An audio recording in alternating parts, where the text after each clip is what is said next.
观众朋友，今日个好无？欢迎收看福起来，我是阿明哥刘浩明。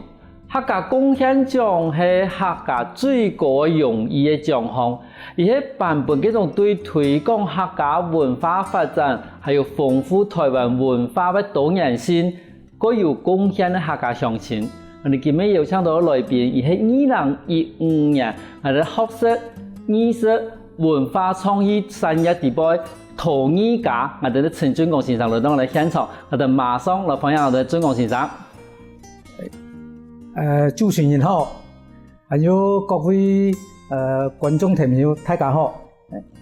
俊光先生，你講其實一站嘅吼，有聽我哋嘅台南嘅客家文化會館吼，有做一個學習藝術家嘅聯展。你咪同我哋觀眾朋友紹介一下講，也係用嘅一種聯展嘅內容，還有展出嘅乜作品好冇？去年呢，12月的左右嘅時間呢，有嘅客家嘅文化館呢，台南嘅客家文化館嘅科長呢。林思穎呢，佢轉去佢係苗栗人，有人呢轉去到苗栗呢，你上圖頭，見面到，其實講我台南呢，係咪有個機會呢？你有想到你客家肢體呢，來到呢位來攞幾個等於講到呢位來展覽，我情形之下。呢咧都咪，其實嗰兩時本來我就想講單元咧展覽啦。不過咧嗰兩時咧是讀到想講有個研下條咩，一曬展覽我倒不如我講想講，你抽到幾曬，嗰兩時你都客家委員會制度有幾隻派路呢？是講你鄭文忠先生，還有車浩德教授呢，你3隻家庭。3隻家庭來共同來到人家客家文化館來展覽。佢鄭文忠先生是家孫五嘅，車浩德先生是家賴嘅，再過來我本身呢是林老師，我本用林老師老我妹嘅，3隻家庭做羅中強3團人，而家有3團人之錯啦，共下來做兩擺展覽啦。所以第二擺展覽呢，可以講內容呢非常的豐富啦。所以講乜嘢呢？除了詩花車浩德先生的詩花，鄭文忠先生的也係詩花，跟我本身呢是用水墨畫然後陶瓷、陶藝有3部分所以啲展覽的當中呢。當然主題呢，當都是有關客家文化、客家鄉親的個地方事呢，務呢，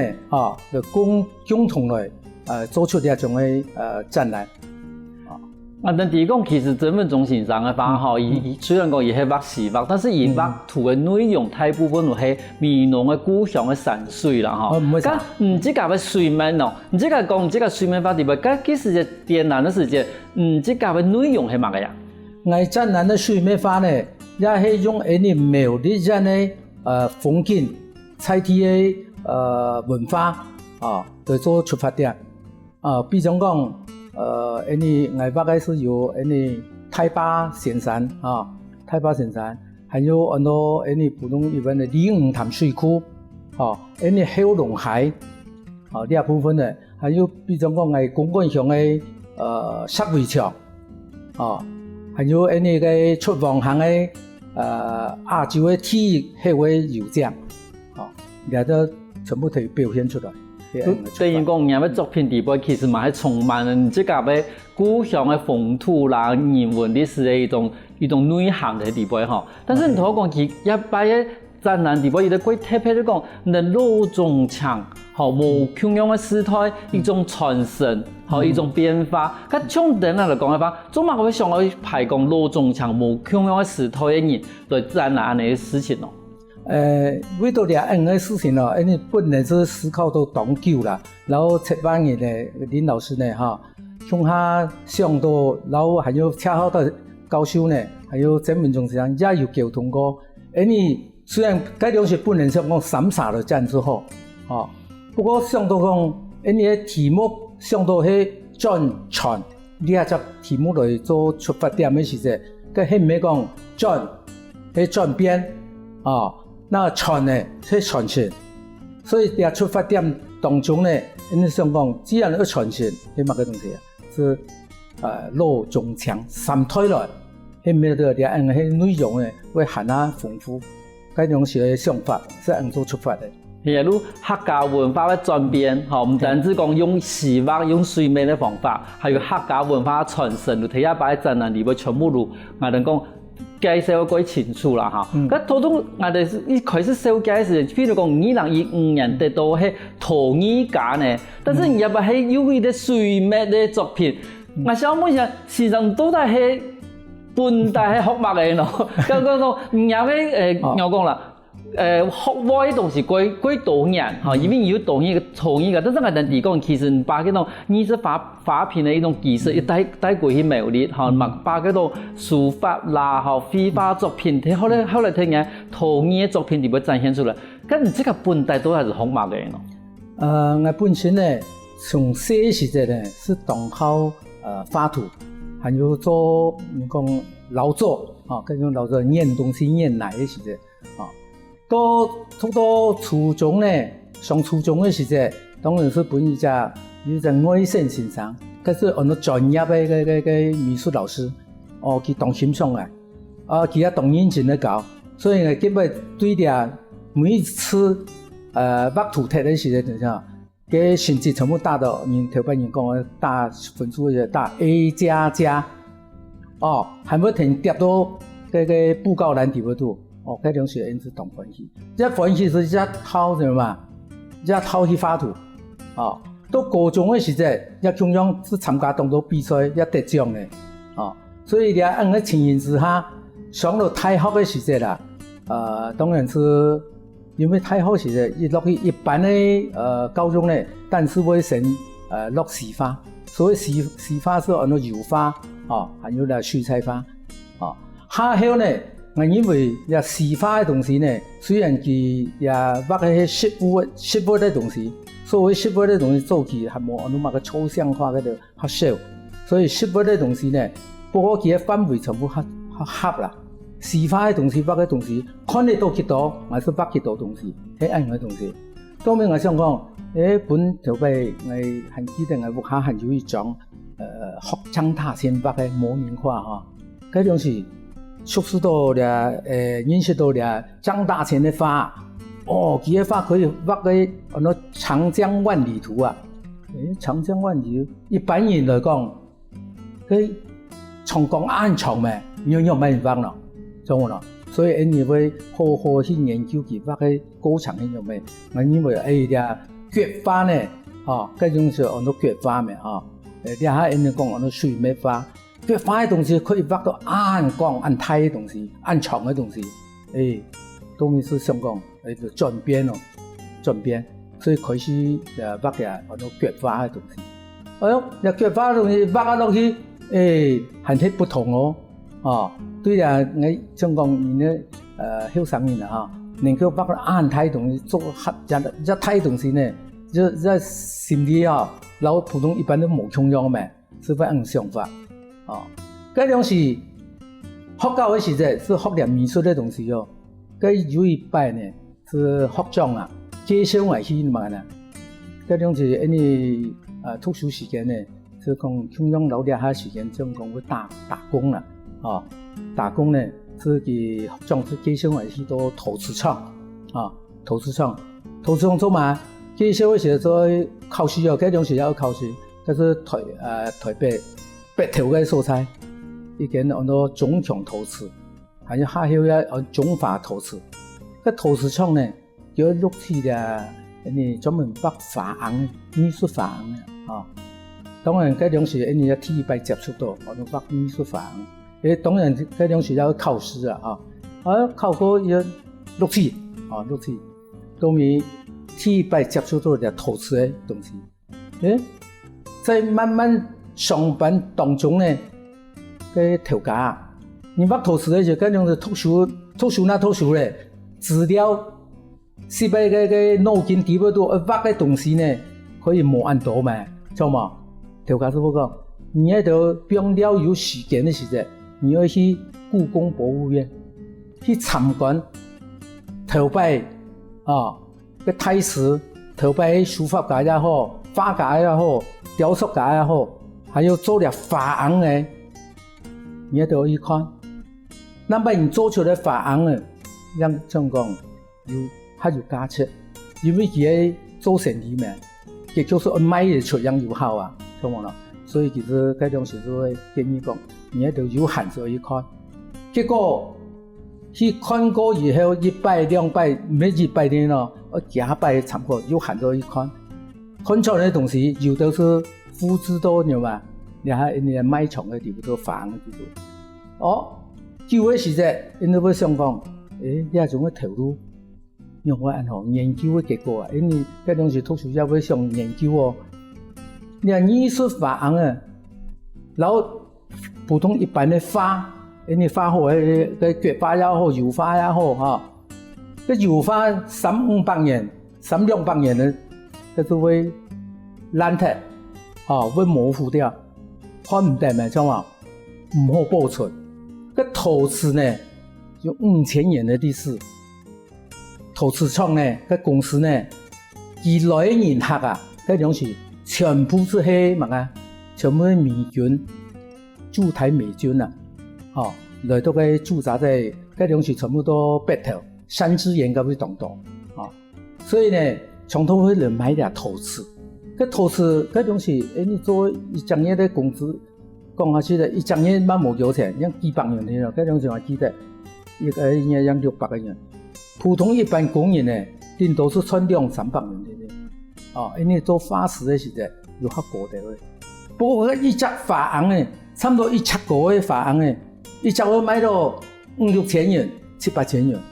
哇！個錢哦，唔係頭先一年1幾兩百年咯，如果我講按個條件用我做唔得。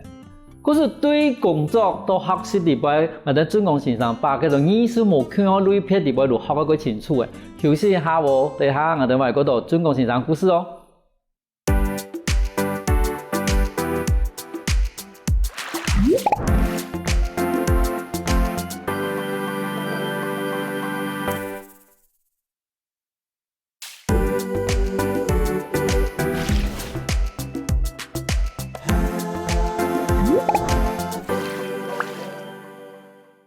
翻過來，復起來，我哋今日來賓係2015年客家貢獻獎嘅陳準講先生。佢頭同我講，佢係用嚟學習藝術嘅。我想問一下準講先生，頭你即刻講下對我哋嘅油畫，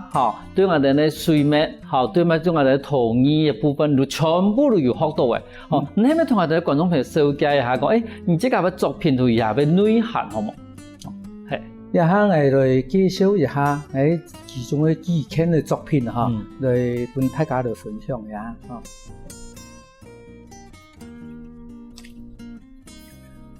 佢所有嘅作品地位應該是討論學外嘅度東西全部類嘅技術都有嘅地位啦要全部融入喺呢度咧。呢一種作品呢，喺我前3年啊，3年前畫嘅啲台三線呢，嘅風景。太安鄉、太湖鄉、獅潭鄉、到公館鄉，各幾個所在，也真有名嘅所在。是人講我哋話嘅18管理處啊，還有嘅文水太橋，還有啲真有名嘅太巴尖山，然後啲嘅太安嘅溫泉區嘅所在，還有太湖嘅草莓博物館，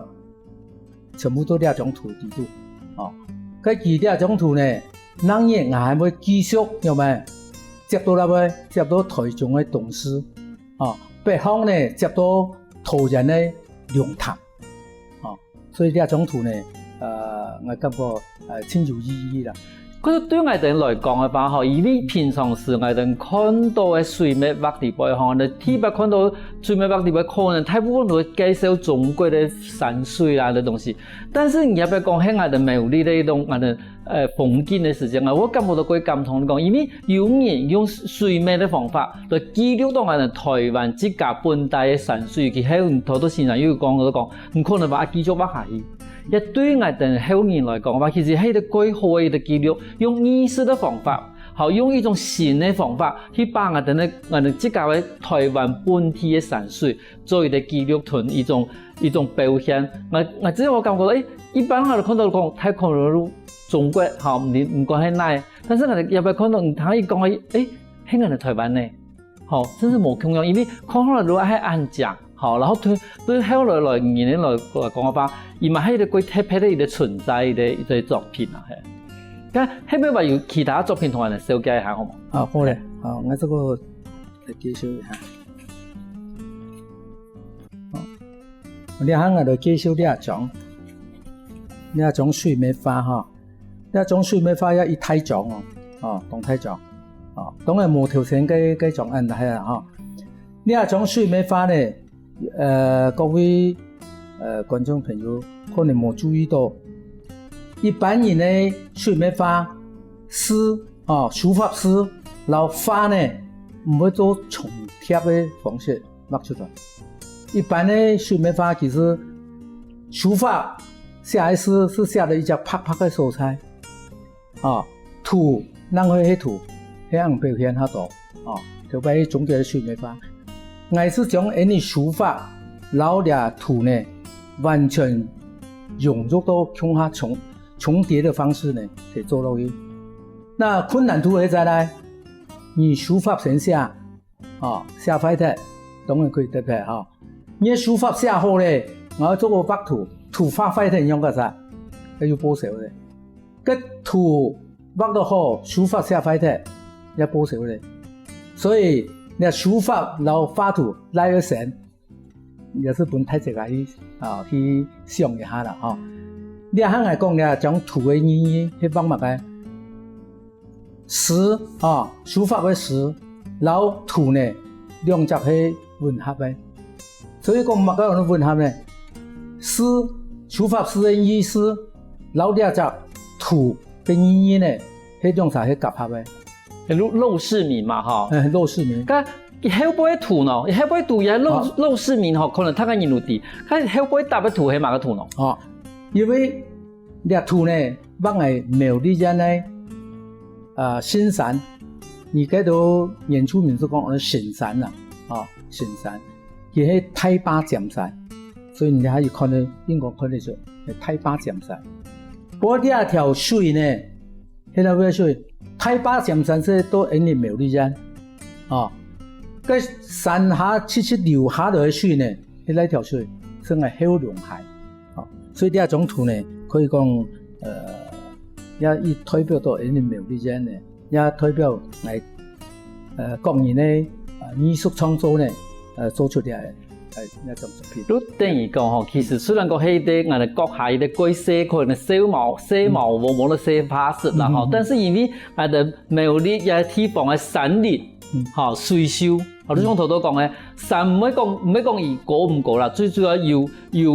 林啊，也山路有過吼，也要水啊，好嘛，唔係講伊沉唔沉，有量啊，都一天都係啲河水，嗰時其實等於講對下邊畫面來講嘅話，都真係已經係啲好山好水，你記得廣告拍嘅時候講好山好水啦，都等於山明水秀嘅地方，嗰時。源於從我哋台灣安特別的客家文化，嗰時其實對下邊真係是講，第一擺看到講獅屯畫啊，係疊強下邊。一般來講，我哋獅屯夏天我哋講流拍嘅地方，每通道嘅畫面，但是也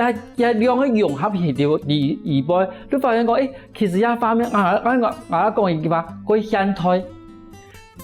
代講嘅一種畫法，因為嗰種講你要把流嘅嘅。這種流拍地方吧，一啲都古典的做法，但是按你貼拍拍以後，一種畫面，我哋都講歸現代啦，歸現代一種畫面哈，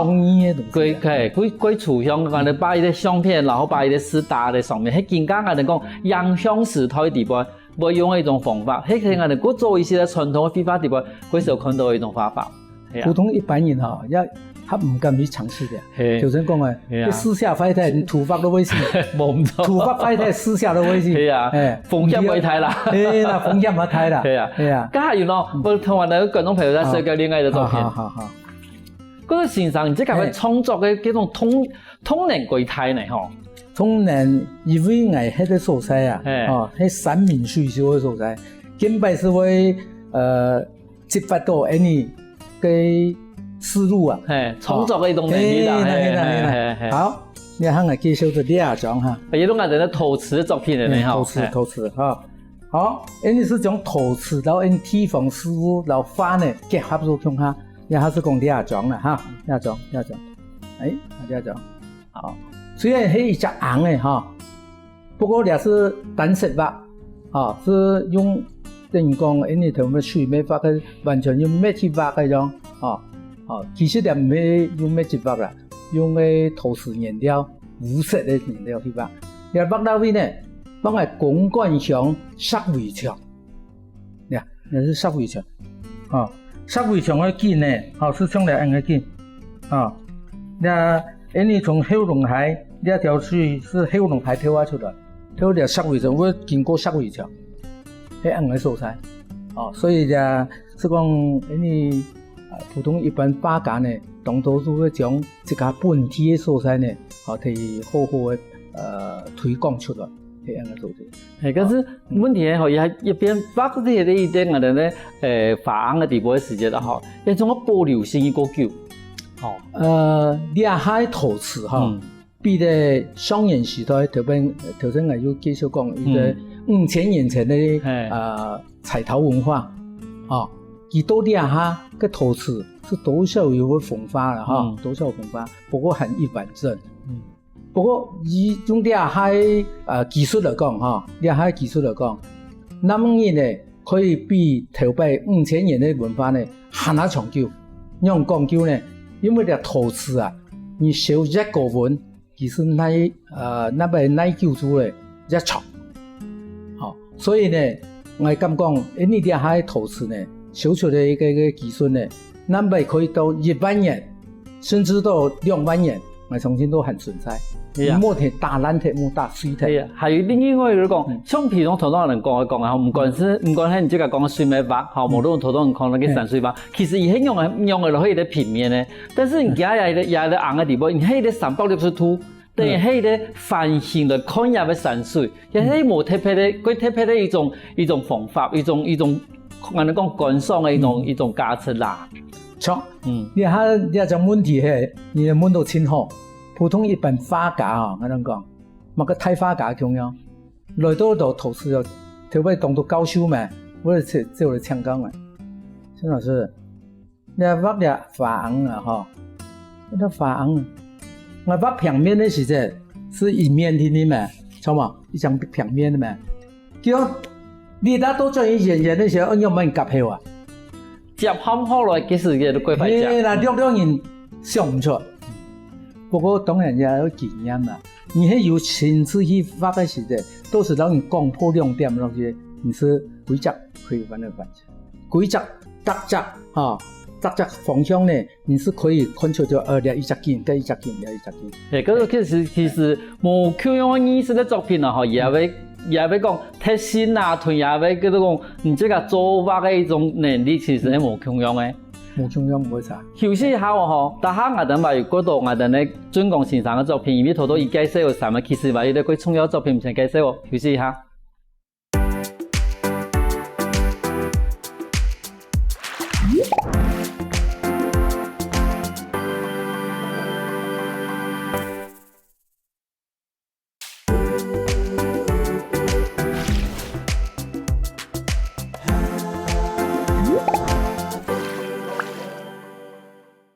翻過來復起來，上咗節目我哋來源2015年嘅客家貢獻獎嘅準講先生，我哋紹介到伊個作品，伊話愛叫繼續紹介伊個作品咯。準講先生，你這個其實係以陶藝家，吼，也係得獎嘅伊個身份嘛，吼。我係咪同我哋紹介一下伊個陶藝嘅作品好冇？好的。你睇我做啲陶瓷呢，將呢啲花呢，全部會融入到啲投资当高，艺术投资啦，所以咧哈呢，这个嚟介绍到2则作品，2则优秀作品啦，2则发行嘅呢，其实做2则发行嘅时阵，也有一只故事在咧。当初因为苗栗嘅农改厂佢爱添一只发行到2只新嘅厂装嘅东西，佢喺外挖乜嘅呢？挖佢蚕丝厂，佢喺農改廠嘛蚕絲廠愛個管咧，愛開管嘅時陣，喺外挖一隻珐琅嘅，挖佢嘅按照蚕絲嘅製作過程嗰種時我想做一隻珐琅嘅，按飛機嘅條路我做家己隻，將萬葉去做快艇用個啥所以我做手來培嘅方式咧，用手工做嘅做嘅時做2隻去到，有嗰隻做好嘅時燒到當滿意當好，當然嗰隻是鬆走嘅都沒2隻呢，我想講2隻珐琅我用個啥呢？我是挖喺客家嘅文化嘅東西。2位珐琅嘅地方都看得到，2條樹嘅是銅髮，因為客家人頭擺老頭擺喺啲個毛料個毛料個，將因為客家嘅頭擺老頭擺，我生人嘅時候帶有乜內轉服有乜中央嘅按到毛服。係按喺屋嘅素材，所以我是將因為西人嘅印象咧，將嚟挖到2隻珐琅地步，去反映到因為頭擺做西人嘅時陣，所經過嘅情形咧，將佢表現出來，係按完全嘅。可是也珐琅嘅地步，其實錄完這個欣賞這個完世時節嘅一種生發嘅一種過程嘅記錄啦。係啦。嗰種其實像我哋用紅嘅其實唔單止珐琅嘅毛來講其實可以記錄幾多東西可是像這個，我記得嘛，把幾多嘅我哋客人會用嘅東西嘛，記錄喺個紅嘅上面嘛有，所以你睇我因為生發種客家人生發嘅陶瓷呢，你睇我就介紹到一隻，講嘅因為客家人前人所使用過嘅，因為人講我哋盆頭擺嘅，呢隻，看到2隻擺嘅有冇？因為咧客家人講我哋擺嘅，佢真正學名呢，學名是按到埋國客。國客，比如講人做生意人買賣嘅時陣，我唔係講我買盆頭擺嘅，因為盆頭擺嘅是代表嘅名詞，當途中嘅廠裝按到盆頭擺嘅，所以2隻盆頭擺嘅呢，因為是普通人買賣嘅時候叫做講國客，2隻國客呢係4隻一組，也是最大隻嘅，當然最大隻嘅就低度磨花嘅啦。也是講我哋表現到反映到頭擺，其他人呢，佢做嘅國客嘅用途係乜嘅？其實2隻用途係做頭擺人，因為客家人真咁聽，從我做乜嘅呢？是個滷鹹菜，滷菜布，還有竹筍，全部用嘅人講八頭，用八頭嚟。滷啦，滷嘅，所以按個情形之下，你國客有大隻種嘅，是4隻一組，你種嘅4隻一組一樣做嘅。所以頭擺因為是講反映到因為老頭擺阿公阿婆阿妹嗰條所使用到嘅按照盆頭擺嘅，所以我是啲下呢為咗反映，當然頭擺人是冇加啲花草啦。為到啲下，因為像講客委會根本從頭會推廣因為客家文化嘅乜嘅，人講油桐花，所以我是將油桐花嘅花呢，挖到啲國客嘅培訓咧，挖下個增加啲人嘛，幾隻國客嘅美感，所以應該。可是變成講也係國客地位，而這個唔單止係我哋對譬我哋早期嘅客家文化地位會用到嘅東西，尤其我哋飲食文化地位，而貴重用到我哋滷鹹菜啦，我哋滷幾多其他東西嘅一種用品，但是以上面嘛用我哋更加北部客家人最常看到油桐花。呢種東西嚟增加也係美感，同時嘛，睇客家人講，亦都我哋客家人會用到嘅東西。係的。嘿，咁總話你即個會想到講把我哋客家嘅文化同亞嘅藝術嚟結合起來，因為有啲人佢即畫入嘅藝術作品嘅時間啦，有可能會畫外國啦，冇得講人哋其他地方太山太水啦，總話你當時會想到用客家文化表現亞嘅藝術嘅創作地步去咯。其實講起來，也有人要感謝到人哋客家委員會，感謝客家委員會。那客家委員會呢，在啲按到10多年下來呢，其實像講一直都推廣人客家文化。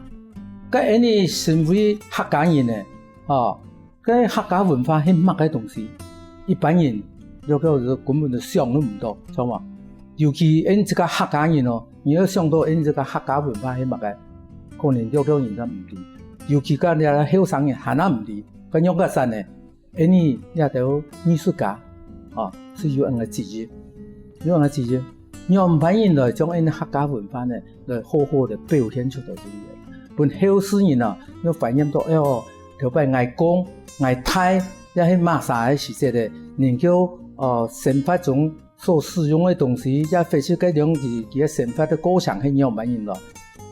也做出人嘅對嘢去反映，去研究，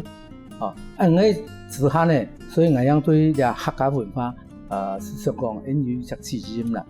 即係普通一般的藝術家呢，是有人嘅歷史嘅使命，一聽到講來，將來當初你這現實的個文化也好，文物也好，你這個當時的思想也好，留下一隻記錄下來，本後世人呢能夠好好嘅，你知嘛？學習也好，研究也好，之下呢，因為來講對啲客家文化呢，特別去來做啲研究工作。不是如因為這個因為講，身為一個藝術家有安尼經驗，把用我哋客家文化，尤其係我哋當代時節嘅客家文化，用人嘅藝術嘅創作去留下來。咁同時我嘛感覺到講，因為唔用藝術嘅方法來去表現到客家文化，因為其實藝術嘅東西係無分年齡嘅啦。有啲人講，遇到客家山歌啊、鐵路啊其他聲音呢，可能唔好聽。但是藝術嘅東西其實佢其他聲音來講嘅話，其實一定個可以接觸到。但是用入嘅我哋講媒介媒介去接觸到客家文化，其實對我哋客家文化傳承來講，咪係一個幾好嘅一個方法。因為等於講把其他聲音嘅可能會接觸到嘅方法，把佢傳遞我哋客家文化表現嘅地步去，表現可以對入嘅欣賞嘅畫作地步，欣賞嘅陶藝作品地步，亦都可以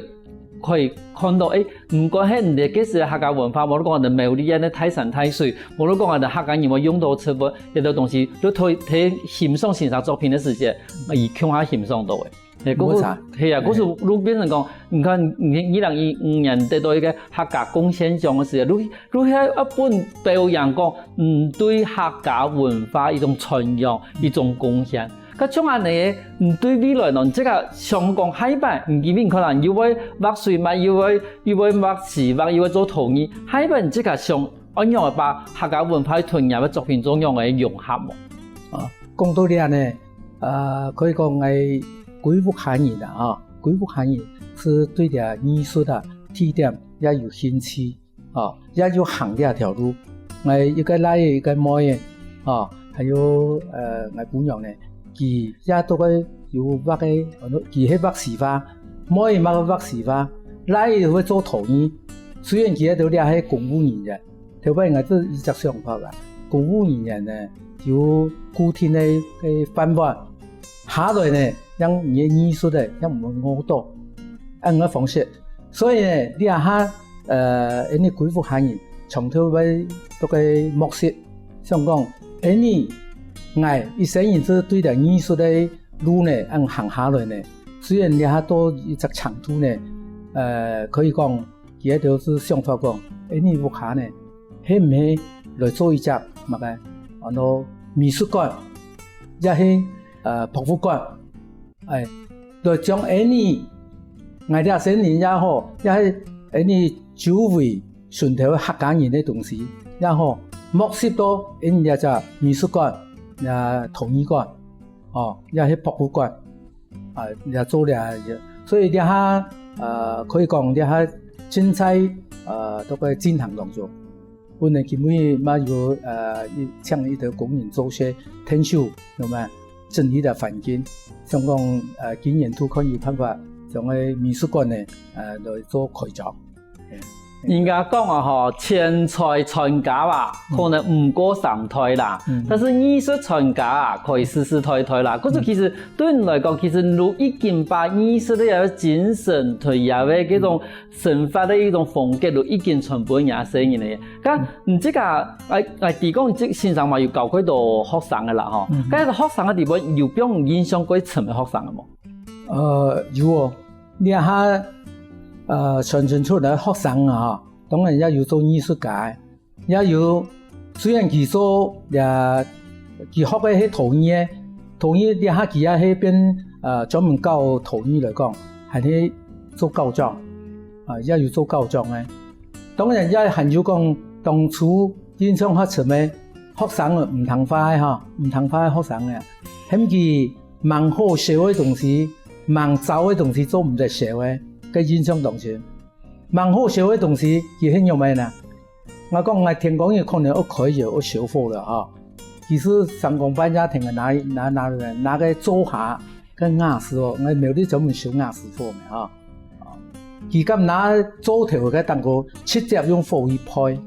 一拍將係個嘢陶瓷啊，因為佢濕一拍時，規則會炸嘅。人也冇共樣，就地方都有水分那些做唔得。所以一小是配啊盲配走，